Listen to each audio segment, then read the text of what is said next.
In this video, I'll be presenting to you my review of the HP Deskjet 4155e.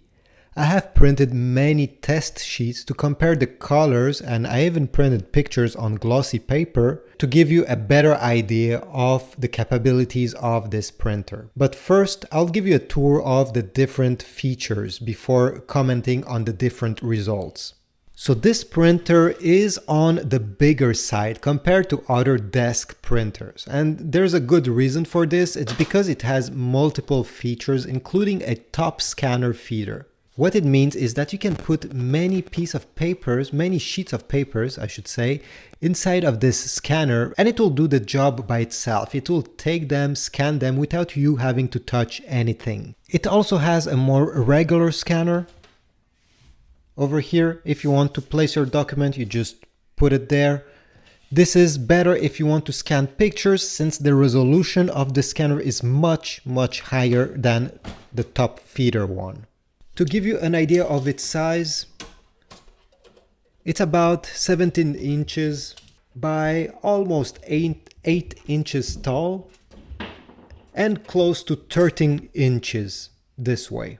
During my test, I have connected it to a smartphone, to my Android smartphone, to a PC, to a Mac, and I was glad that everything went well. I didn't have any issues doing those connections. It was very quick, and even when using the direct Wi-Fi, because you don't need to connect this printer to a Wi-Fi network, you can connect it directly to your device. Well, everything worked well using that feature as well. One thing I would like this printer to improve is where you stock the paper.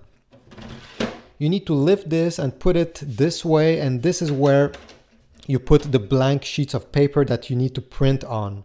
And it's a bit ugly, it stands out, and some other printers you can hide those papers inside of them so it doesn't take additional space. You don't have to use those flimsy plastic panels, but otherwise I don't have many complaints. Even on the front here, when you open this paper tray, this is where all the papers that get printed is coming. Well, it takes a lot of space on a desk as well. You can't leave this open all the time if you have a very constrained workspace. This printer doesn't have many buttons as well, but just enough to make it usable. So you have the cancel button. This button here will take the paper, so in case the printer doesn't have any paper, you rush, you go get some blank papers, you put them in, you're going to need to press this button to resume whatever you were printing. There's an I button, which when you press on it will give you an information sheet with the Wi-Fi password of this printer. There's the Wi-Fi button. And if you want to make some color copies or black copies, there's some buttons as well. It has a very tiny screen, but it gives, as I said, enough information about the ink levels and, if the Wi-Fi connections and if there's paper inside of the printer, stuff like that. You will mostly use the app anyway to interact with this device. Now let's take a look at the print test. The first one here is just to see how the text is printed on plain paper. I think it's great, especially for text documents. This will do a very good job.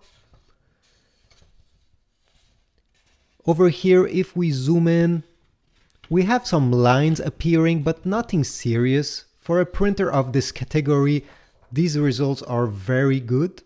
I have also printed on glossy paper some pictures.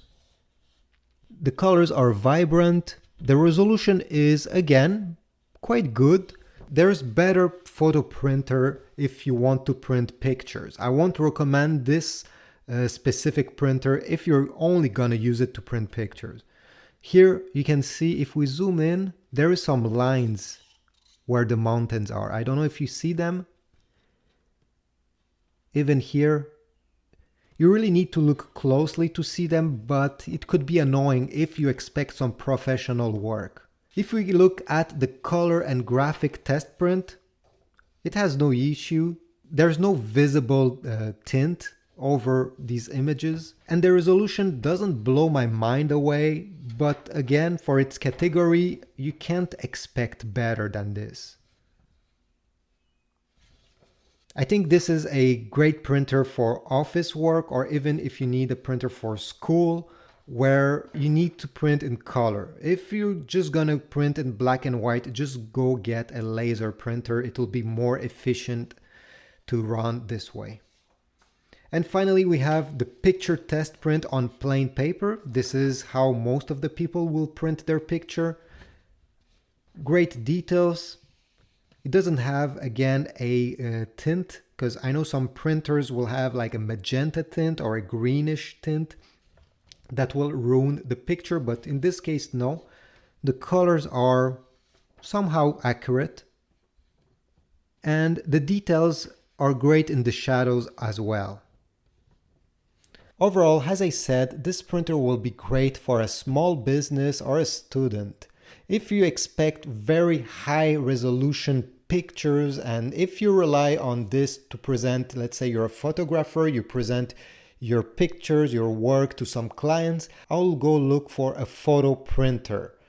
This is more an all-in-one solution. So if you have many documents to scan, you'll like it, especially this top feeder over here. It will make your job much more easier and faster.